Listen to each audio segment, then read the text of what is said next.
O Irã acreditava que controlava o Estreito de Hormuz com seus barcos rápidos e bases de mísseis costeiros, mas os Estados Unidos mostraram que isso era um erro. Estados Unidos lançam bombas devastadoras de 2.300 quilos, conhecidas como bombas perfuradoras de bunker, por toda a costa do Estreito de Hormuz. O estreito foi aberto à força. Os Estados Unidos estão permitindo que navios mercantes naveguem novamente ao usar uma nova bomba que retirará o controle do Irã para sempre. Vamos explicar depois por que essa nova bomba perfuradora de bunker dos Estados Unidos é especial. Antes, veja o que os Estados Unidos fizeram. O Comando Central dos Estados Unidos, ou CENTCOM, usou o X em 17 de março para explicar o básico. Horas atrás, forças dos Estados Unidos usaram com sucesso munições de penetração profunda de 5.000 libras em locais fortificados de mísseis iranianos na costa do Irã, próximo ao Estreito de Hormuz, segundo o CENTCOM. Os mísseis de cruzeiro antinavio iranianos nesses locais eram um risco à navegação internacional no estreito. Então temos o que aconteceu e o motivo explicado de forma resumida. Há ainda muito a discutir, principalmente sobre os tipos de bombas usadas pelos Estados Unidos e o futuro no Estreito de Hormuz. Destruir os locais de lançamento de mísseis do Irã na costa é significativo, pois o regime os usava para ameaçar navios mercantes no Estreito de Hormuz. Os Estados Unidos querem manter aberto um ponto de passagem vital, bloqueado pelo regime do Irã, destruindo locais de lançamento de mísseis. Segundo o Telegraph, o Irã adota diversas táticas para manter o controle do Estreito de Hormuz. Lanchas rápidas, barcos velozes armados com mísseis que voam rente ao mar e outras armas, entram e saem do estreito para atacar navios mercantes quando possível. Porém, os mísseis antinavio que os Estados Unidos atacaram com bombas perfuradoras de bunker são a maior ameaça a longo prazo. As lanchas rápidas podem ser alvo enquanto os Estados Unidos mantiverem presença aérea no estreito, liberando aeronaves A-10 Vartog para enfrentar os barcos. Mas os mísseis de cruzeiro antinavio do Irã são ainda mais perigosos. Esses mísseis, como Gadir e Qadar, são montados em caminhões, tornando-os móveis por estrada e muito mais difíceis de neutralizar pelo ar do que lanchas rápidas na água. O Irã tem mísseis capazes de atingir navios em quase todo o estreito. Os alcances deles variam de 12 a 186 milhas, cobrindo toda a hidrovia, desde a costa até as entradas e saídas do estreito. O Irã tem até mesmo o Abu Mahdi. Esse míssil de cruzeiro pode percorrer até 621 milhas, dando ao regime do Irã uma ameaça além da hidrovia, que causa problemas após os Estados Unidos lançarem a Operação Fúria Épica. Ao incluir os mísseis balísticos antinavio Hormuz 2 e Gulf, desenvolvidos pelo Irã, ambos com alcance de 186 milhas e guiados por satélite para atingir navios em movimento, surge uma ameaça clara que precisa ser eliminada. Os Estados Unidos destruirão estoques de mísseis iranianos onde os encontrarem. Mas uma abordagem muito mais eficaz é eliminar os lançadores que o Irã posicionou ao longo da costa do Estreito de Hormuz, já que até mesmo os melhores mísseis antinavio e de cruzeiro iranianos se tornam inúteis quando não resta mais de onde lançá-los. O problema dos Estados Unidos é que o Irã também oculta seus lançadores. Esses lançadores, guardados em túneis subterrâneos ou escavados em montanhas, não podem ser atingidos por mísseis e bombas convencionais dos Estados Unidos. Eles estão escondidos fundo demais para isso. Os Estados Unidos precisavam de outra arma para neutralizar os lançadores de mísseis do Irã no Estreito de Hormuz e encontraram-na com a recente GBU-72. Essas são as munições penetradoras de 5.000 libras, citadas pelo CENTCOM, parte do crescente arsenal dos Estados Unidos para destruir locais de mísseis fortificados e subterrâneos. O emprego de bombas perfuradoras de bunkers contra o Irã na Operação Fúria Épica não é novidade. Os Estados Unidos já usaram suas munições penetradoras de 30.000 libras, MOPs, contra a instalação nuclear Talagan 2 e bombardearam o Irã com bombas anti-bunker de 2.000 libras, visando locais de lançamento de mísseis em instalações fortificadas em todo o país. Porém, empregar a GBU-72 para destruir locais de lançamento na costa do Estreito de Hormuz é diferente. Bem, esta é, supostamente, a primeira vez que os Estados Unidos usam essa bomba perfuradora de bunkers em particular. É o que afirma Hal Kemper, analista de segurança nacional e ex-oficial da inteligência dos fuzileiros navais. Em entrevista à Fox News, Kemper é perguntado se os Estados Unidos já usaram o GBU-72. Ele responde: "Não que eu saiba. Acho que é a primeira vez que este foi usado." Ele afirma que os Estados Unidos têm desenvolvido bombas quebra-bunker há anos, provavelmente para usar contra o Irã e outros países com instalações subterrâneas reforçadas. Nem sempre o objetivo dessas bombas é destruir as instalações. Algumas são tão profundas que nem a MOP, com 60 metros de penetração, consegue atingi-las. Bunkers subterrâneos precisam de entradas, saídas e túneis que os conectem, sendo construídos de cima para baixo. Ao destruir os túneis, o Irã perde tudo que está em seus bunkers. Os Estados Unidos têm atuado na costa do Estreito de Hormuz para impedir que os lançadores de mísseis antinavio do Irã voltem a sair à superfície. E tem feito isso com uma bomba que nunca havia usado antes. Talvez. Embora o aviationist concorde com Kemper que os Estados Unidos usaram a GBU-72 contra o Irã pela primeira vez, o Warzone TWZ aponta que há possíveis motivos para contestar isso. Ele cita uma reportagem de maio de 2024 da CBS News, que disse que 3 autoridades dos Estados Unidos confirmaram o uso da GBU-72 contra complexos Houthi no Iêmen, após ataques a navios no Mar Vermelho. Segundo relatos, a bomba atingiu o alvo. Há paralelos interessantes aqui. Os Houthis, como o Irã no Estreito de Hormuz, buscavam interromper o transporte marítimo com ataques a uma rota essencial. Além disso, os Houthis recebem apoio do Irã e são frequentemente descritos como um grupo proxy do regime iraniano. Se a reportagem da CBS estiver correta, isso indica que o Irã já tem experiência com a GBU-72. O Irã não conseguiu fazer nada a respeito disso em 2024 e quase 2 anos depois, definitivamente não conseguiu impedir que a bomba anti-bunker dos Estados Unidos destruísse seus locais de lançamento de mísseis subterrâneos do outro lado do Estreito de Hormuz. Como o Irã poderia agir? A GBU-72 é uma arma impressionante.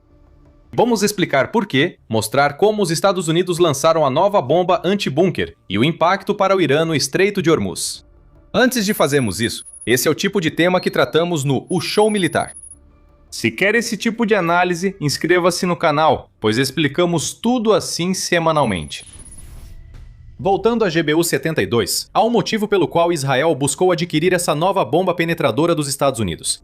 O que sabemos sobre essa arma é que ela foi originalmente desenvolvida para substituir a GBU-28 dos Estados Unidos, que entrou em serviço em 1991.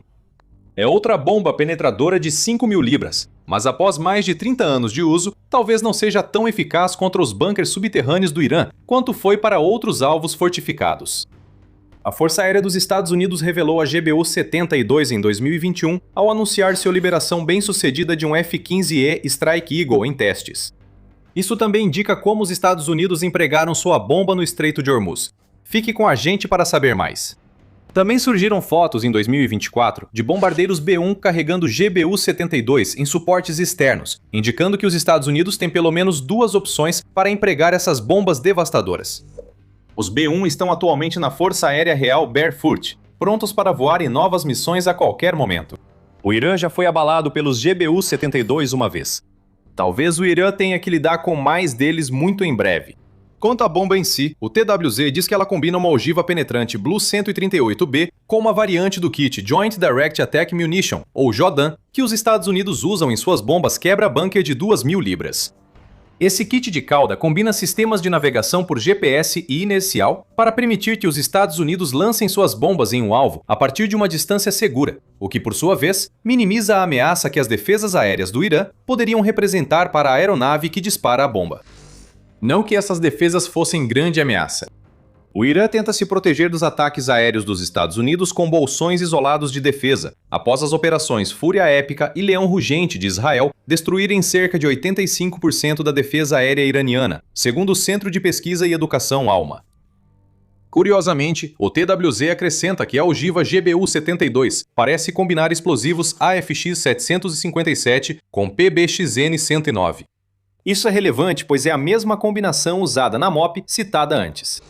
Parece que os Estados Unidos acharam algo que funciona muito bem aqui. Além disso, pouco se sabe sobre a GBU-72, o que gera especulações sobre seu alcance e capacidade de penetração. De acordo com o TWZ, a GBU-28 podia penetrar 4,5 metros de concreto armado e cerca de 45 metros de terra. Se a GBU-72 vai substituir essa antiga bomba destruidora de bunkers, é provável que penetre ainda mais fundo, ameaçando os bunkers subterrâneos do Irã. Lembre-se, os Estados Unidos não precisam atingir os bunkers em si. Destruir os túneis usados pelo Irã para levar seus lançadores de mísseis do Estreito de Hormuz para dentro e para fora desses bunkers torna esses bunkers praticamente inutilizáveis. Os Estados Unidos poderiam ter feito algo semelhante com as bombas destruidoras de bunkers de 2.000 libras, que discutimos anteriormente, mas seriam necessárias mais dessas bombas para causar uma quantidade equivalente de dano, e os Estados Unidos podem estar guardando essas armas para ataques mais profundos no interior do Irã. Os Estados Unidos queriam concluir esse ataque rapidamente e atingir o Irã com a maior força possível. Concreto não pode parar a GBU-72, nem o solo consegue. E por toda a costa do Estreito de Hormuz, o Irã tem aprendido essa lição repetidas vezes. Lembra da pista que citei antes? Não foi nada sutil. Para entregar GBU-72S nos locais de lançamento de mísseis subterrâneos do Irã, os Estados Unidos podem ter usado F-15E e S, ou bombardeiros B-1. Emassias Ukraine informa que estimativas atuais indicam que os Estados Unidos lançaram várias GBU-72S em alvos iranianos nos recentes ataques a bunkers. O veículo de comunicação especula que o tamanho dessa carga sugere que os B-1s que os Estados Unidos mantêm na Força Aérea Real Fairford devem ter sido a escolha, já que cada um é capaz de transportar até 12 GBU-72S. Os F-15Es americanos, por outro lado, só podem carregar uma dessas bombas poderosas cada um, então faz sentido que os B-1S tenham sido utilizados, tanto para entregar mais poder de fogo em um único ataque, quanto para minimizar o risco apresentado pelas defesas aéreas limitadas do Irã, oferecendo o menor número possível de alvos. Isso não quer dizer que os F-15Es não participaram da operação. Eles podem muito bem ter participado, talvez entrando e saindo rapidamente para realizar ataques iniciais, enquanto os B-1S completavam a jornada de 8.500 km, ou 5.281 milhas, até o Irã, ou para dar continuidade depois que os principais locais de lançamento já haviam sido devastados. Se o Emassias Ukraine estiver certo e os Estados Unidos realmente lançaram até 48 GBU-72 nos locais de mísseis do Irã, então os B-1S provavelmente foram responsáveis pela maior parte do ataque. Não importa quais aeronaves os Estados Unidos usaram, sabemos que a GBU-72 foi lançada em toda a região do Estreito de Hormuz. Isso nos leva a responder mais duas perguntas. Por que agora e o que vem a seguir? Retornaremos à última pergunta no final do vídeo. Sobre por que os Estados Unidos escolheram este momento para lançar sua nova bomba anti-bunker, o New York Post aborda o essencial em sua matéria sobre o ataque. O jornal ressalta que o Irã tenta bloquear o Estreito de Hormuz desde o início da Operação Fúria Épica e tem tido sucesso. Com minas, drones, barcos rápidos e mísseis antinavio, o Irã interrompeu a maior parte dos 27% da energia marítima global que passa anualmente por essa via. O preço do petróleo ultrapassou $100 por barril várias vezes durante o conflito.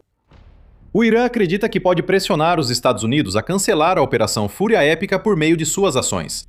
No Estreito de Hormuz, que é um dos trechos de água mais estrategicamente importantes do mundo. Como destacou o New York Times em 21 de março, o estreito é tão importante que os Estados Unidos chegaram a destacar navios para patrulhá-lo durante 3/4 de século. Ainda assim, grande parte do Estreito de Hormuz pertence às águas iranianas, o que por sua vez transforma essa passagem em um enorme gargalo para o fornecimento de energia do mundo. O Irã aproveita a situação usando ataques com mísseis e outros para intimidar navios mercantes no estreito. A ABC News da Austrália informa que ao menos 20 navios foram atacados no Estreito de Hormuz e arredores desde o início da Operação Fúria Épica em 28 de fevereiro. Os navios não estão navegando. Aqueles que navegam passam em um ritmo muito lento. O New York Times afirma que, atualmente, 3 ou 4 embarcações arriscam a travessia pelo estreito diariamente. Antes da guerra com o Irã, a média diária passava de 100. O mais curioso é que, apesar da vulnerabilidade do Estreito de Hormuz, muitos não acreditavam que o Irã realmente fecharia a passagem tão totalmente. Neil Crosby, que é o chefe de pesquisa de petróleo na empresa de análise de marketing de energia Sparta, disse isso ao New York Times, afirmando: "A frase clássica de todo mundo, inclusive eu mesmo até agora, sempre foi: é importante demais para ser fechado. Nunca vai fechar. Potências navais ocidentais ou aliadas não permitiriam isso." Mas isso aconteceu. Os Estados Unidos responderam ao problema criado pelo Irã, disparando GBU-72 contra lançadores de mísseis antinavio no Estreito de Hormuz. Voltamos à segunda pergunta. O que acontece agora? Podem surgir mais desdobramentos, e os Estados Unidos já alertaram o Irã. O almirante Brad Cooper, comandante do CENTCOM, afirma que os Estados Unidos seguem focados em eliminar a ameaça do Irã ao livre comércio no Estreito de Hormuz. "Nossos pilotos estão caçando e eliminando ameaças em tempo real de forma dinâmica", diz Cooper, acrescentando que não vão parar de perseguir esses alvos. É provável que a enorme quantidade de poder de fogo que os Estados Unidos implantaram no Irã também esteja coletando informações sobre outros locais de lançamento de mísseis ao longo do Estreito de Hormuz que não foram atingidos durante a primeira onda de ataques. Os B-1 ainda estão na Força Aérea Real Barefoot, então é bem possível que os Estados Unidos repitam o que acabamos de ver na guerra naval. O presidente dos Estados Unidos, Donald Trump, também sugeriu isso ao alertar o Irã em 22 de março. O regime teria 48 horas para reabrir o Estreito de Hormuz, ou os Estados Unidos destruiriam as usinas de energia que fornecem eletricidade ao país. O Irã, por sua vez, não parece ceder totalmente a essas ameaças. O porta-voz do governo do país, Mohammed Bakr Kaliba, já usou o X para responder às ameaças de Trump, declarando logo em seguida: se atacarem usinas de energia e infraestrutura no país, toda a infraestrutura crítica, energética e instalações de petróleo da região serão alvos legítimos e serão destruídas de forma irreversível, e o preço do petróleo permanecerá alto por um longo tempo. No entanto, há sinais de que a pressão implacável que os Estados Unidos têm exercido sobre o Irã no Estreito de Hormuz está começando a surtir algum efeito. Em 22 de março, a Reuters informou que o Irã anunciou a abertura do estreito para todos os navios, exceto os ligados ao inimigo. A decisão ocorre enquanto o Irã busca uma solução diplomática para a situação, embora não esteja claro quais navios serão considerados ligados aos Estados Unidos. Navios americanos que cruzarem o Estreito de Hormuz serão incluídos nessa categoria. Mas e quanto aos navios mercantes alinhados à OTAN ou embarcações de países que fazem negócios com os Estados Unidos? O Irã ainda vai tentar atingi-los? Ou essa é a maneira do Irã de acatar o prazo de 48 horas de Trump, enquanto o regime continua tentando se mostrar forte ao afirmar que não está capitulando? Os próximos dias de trânsito, ou a falta dele, pelo Estreito de Hormuz serão muito reveladores. Sobre Trump, além do prazo, ele pede que aliados dos Estados Unidos ajudem a patrulhar o Estreito de Hormuz, mas também diz que os Estados Unidos não precisam deles. Bem, nós não precisamos de muita ajuda, e na verdade não precisamos de ajuda nenhuma, declarou Trump, quase na mesma frase em que afirmou que a OTAN cometeu um grande erro ao não ajudar os Estados Unidos a patrulhar o Estreito de Hormuz. A OTAN pode intervir, já que seu secretário-geral Mark Rutte afirmou que os aliados buscam solução para a crise do Estreito de Hormuz. O Axios informou em 19 de março que 7 aliados dos Estados Unidos se mostraram dispostos a formar uma coalizão para patrulhar o Estreito de Hormuz, mas sem compromisso concreto e sem clareza se a missão avançaria durante a Operação Fúria Épica. Por ora, o Irã enfrenta as consequências dos Estados Unidos terem lançado bombas anti-bunker em instalações subterrâneas de mísseis ao longo do Estreito de Hormuz. E pode enfrentar mais problemas se quiser usar drones para ameaçar a hidrovia. Ajuda inesperada vem da Ucrânia e de seus drones interceptadores para os Estados Unidos e estados do Golfo ameaçados pelo Irã.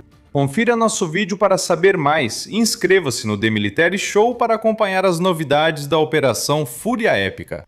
Obrigado por assistir.